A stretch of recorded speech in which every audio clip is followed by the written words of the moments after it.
Howdy. Good evening. Good night. It is actually still today as I'm recording. Usually I don't get to the camera till, to me it's still night, but by the clock it's very early the next morning. I am, as you may know, in the process of rebuilding my entire Whisky Basics playlist.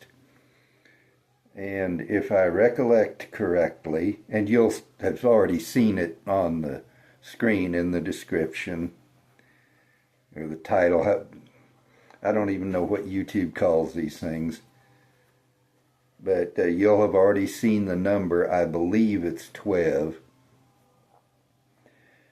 And this one, the question that I'm going to answer is, what does it mean to drink responsibly? Well, if you're going to drink responsibly, you have to drink something.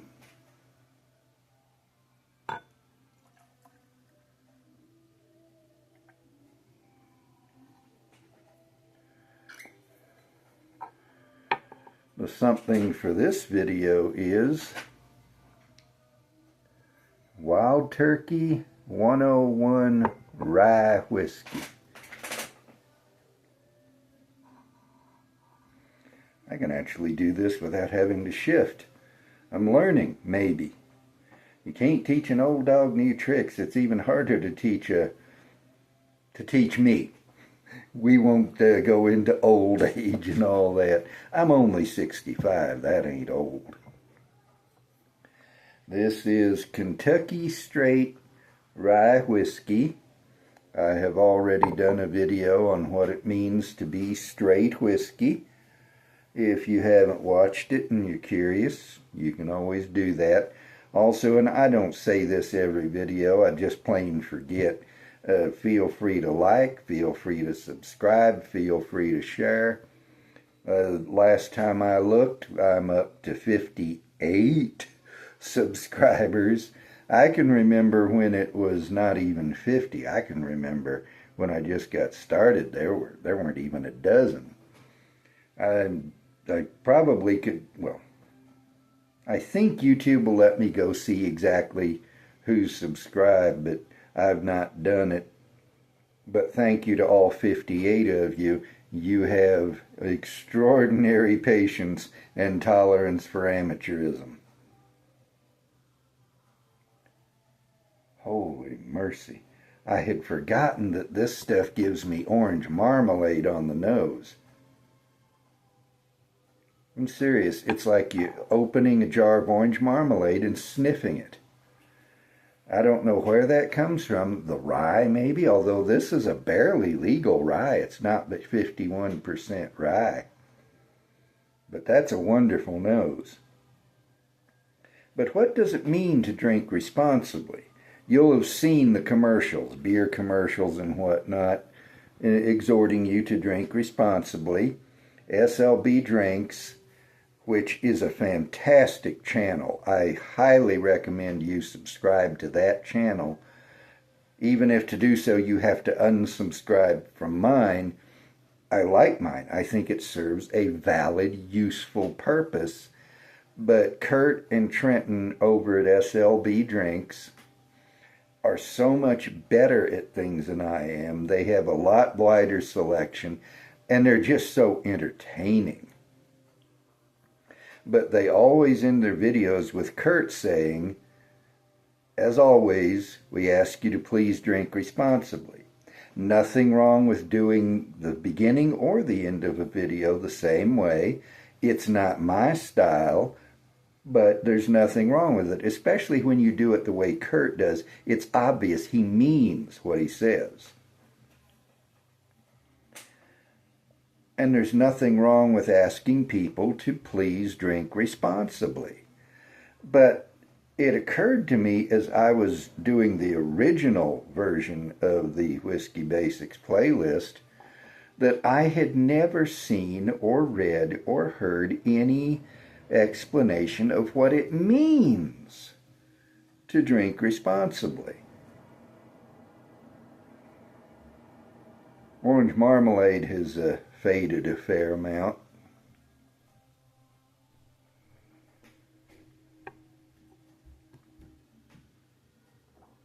But it's there on the palate and on the finish. Oh man, just right at the front of my tongue, orange marmalade. I have never had any other whiskey of any kind that gave me that wonderful note.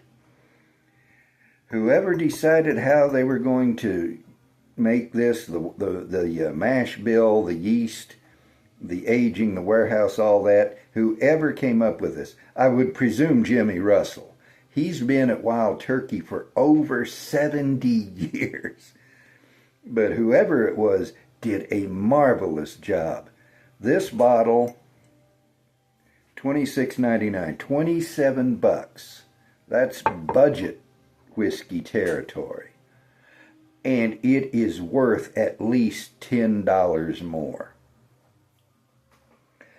So, I've said nobody that I've ever come across defines what it means to drink responsibly, and so far neither have I, unless you've already seen the original video, which is now down the drain. It is defunct.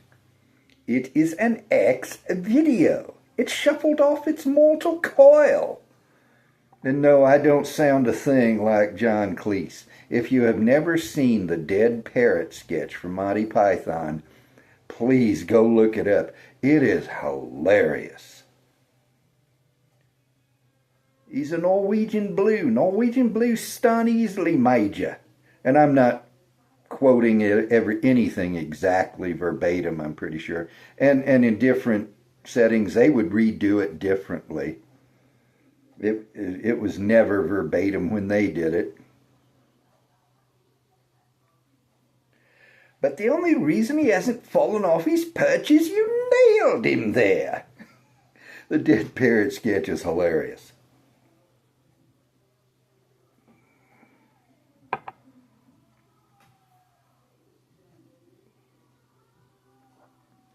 Fantastic rye whiskey.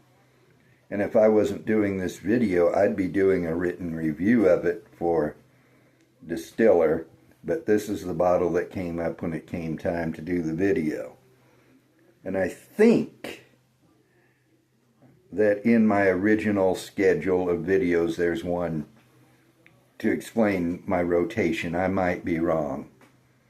But to drink responsibly, the very first and foremost thing that you absolutely must remember is don't get drunk. Don't get drunk. Am I being forceful? Yes. In the United States, it's necessary to bang and pound that into people's heads because we don't understand the proper use of alcohol in this country. Why do Jim Beam and Jack Black sell so well? Because people are thunk and thunk thunk until they're drunk. That's why they're drinking it. That's why people are drinking beer. That's why they're drinking wine. They're trying to get drunk. People, if all you want is the effect, buy a bottle of Everclear and do 2 shots of it and pass out. Why waste your money on something that tastes good if you're not focusing on the taste, just on the effect? You're throwing money away if the only reason you're buying Wild Turkey is to get drunk. And if you're throwing money away, it's stupid. It's not just stupid, it's stupid. Does that mean you're stupid? Well, does it? There's the old saying, if the shoe fits, wear it. If it walks like a duck and quacks like a duck and swims like a duck, it's probably a duck. So the first way to drink responsibly is a negative. Don't, repeat, don't get drunk. Secondly, when you're drinking, even if you're not getting drunk, don't drive or operate machinery or anything else which requires that you be at your best in your judgment and in your reactions and on all that. Although you may feel like it stimulates you, alcohol chemically, medically, physiologically is a depressant. Now, it doesn't necessarily make you depressed, although there are the crying drunks, which I've already told you don't be drunk. So you're not a crying drunk if you're listening to me.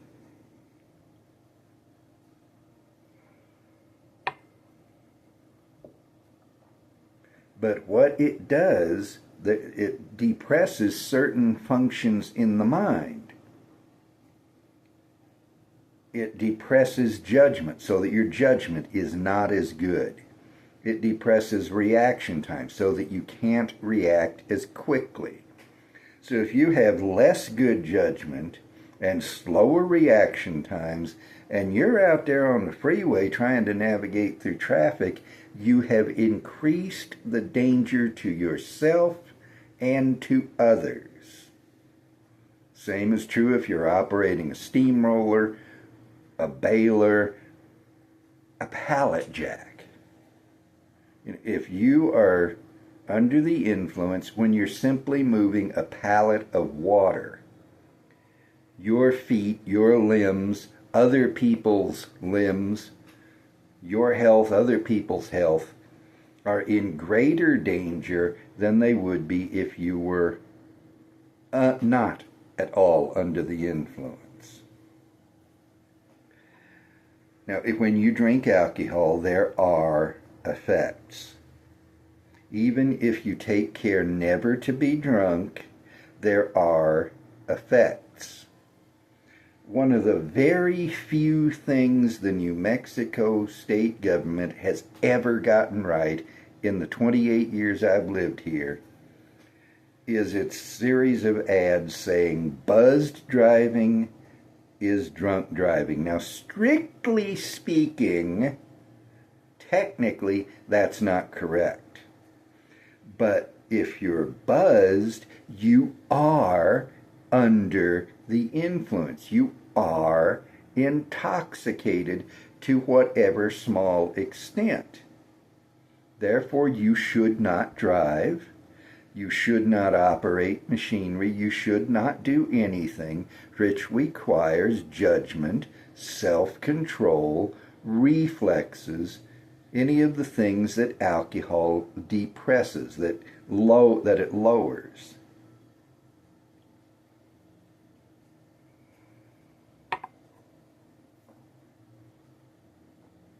One of the reasons that I'm usually recording after midnight, the clock on the microwave's right over here, that's where I'm a-looking, is that by then I'm home from work, I'm not going to go anywhere for several hours, I'm not going to do anything for several hours. It is safe for me to imbibe alcohol because those depressive effects are not going to affect anything I'm doing. If I come home and know that in 2 hours, say, I have to go out and do something else that I have to drive to, I will not have one drop of alcohol. If it's 4 hours, I will not drink alcohol until I'm back from that other thing, whatever it might be. Now, if you find yourself in an emergency, say, well, I'm married, been married since I was 19. As you can tell, I'm not 19 anymore. I've been married 46 years. If my wife were to commence to feeling bad, not so bad that we needed an ambulance, but bad enough she wanted to go to the emergency room, then I would reluctantly, but in her best interest, get completely dressed and drive her, but oh, I would be so extra careful. Even after, right now, I can barely feel the effects. I would not want to drive unless it were that kind of situation. And then I wouldn't want to, but she's more important than I am. Which, by the way, is a good definition of love. If you say you love someone, but that person is not more important to you than you are, you don't love that person. When you love someone, you care more about that person's welfare than you do about your own. Yes, this is a whiskey channel, not a political channel, not a theological channel, but it's my channel. I can say what I want, huh? And every once in a while there are things that are true that need saying, whether on this channel or any other. I say them. And if tomorrow I wake up and find I have 48 subscribers, oh well. I ain't going to change my opinions. I ain't going to pretend to be somebody else just to satisfy people who don't like the truth. And that's how I've been the whole time, so one would conclude that the 58 people who are subscribed like me the way I am, or at least can tolerate me as I am.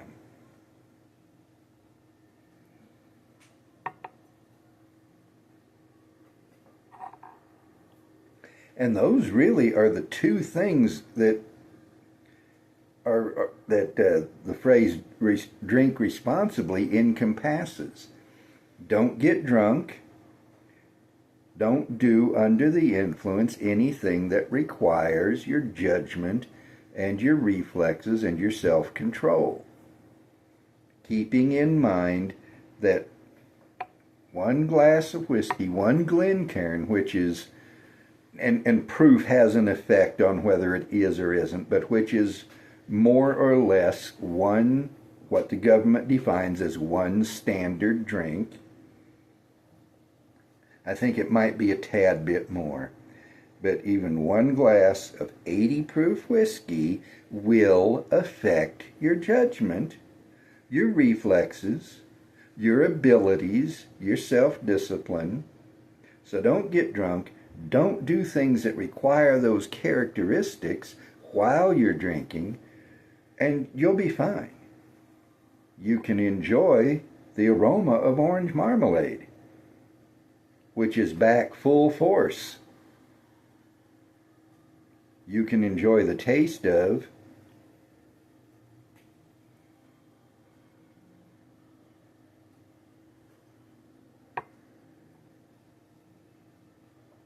orange marmalade, butter, cinnamon, honey. I might could get more, but those are the four notes that really present themselves on that sip. You can enjoy those things as long as you're, and yes, I'm repeating myself redundantly in a repetitious manner. And I'm being repetitive while I'm at it. I know that. I know I've said it over and over, and I don't like repeating things over and over like commercials. They give you the 800 number 29 times like you're too stupid to notice it. But in this instance, yes, I will repeat myself deliberately. Don't get drunk. Don't do anything which requires your judgment, your reflexes, your self-discipline, your self-control while you're drinking. And you do those two don'ts, if that makes any sense to you, and you are drinking responsibly. So, and here's something. I just moved the bottle a matter of 4 or 5 inches, and suddenly you can't see it. I moved the glass 4 or 5 inches. You can't see it. They're right here. My fingers are touching them. But as far as you can see, they're completely out of existence. A picture's useful, but don't look at life through your camera lens. Don't look at it. Don't try to see the world on your screen. Because to the sides and all around you, there is so much more. But having said that, having gone longer than I intended, I'm coming up on 21 minutes. I try to keep these things short. At this point, I will now tell you, sláinte.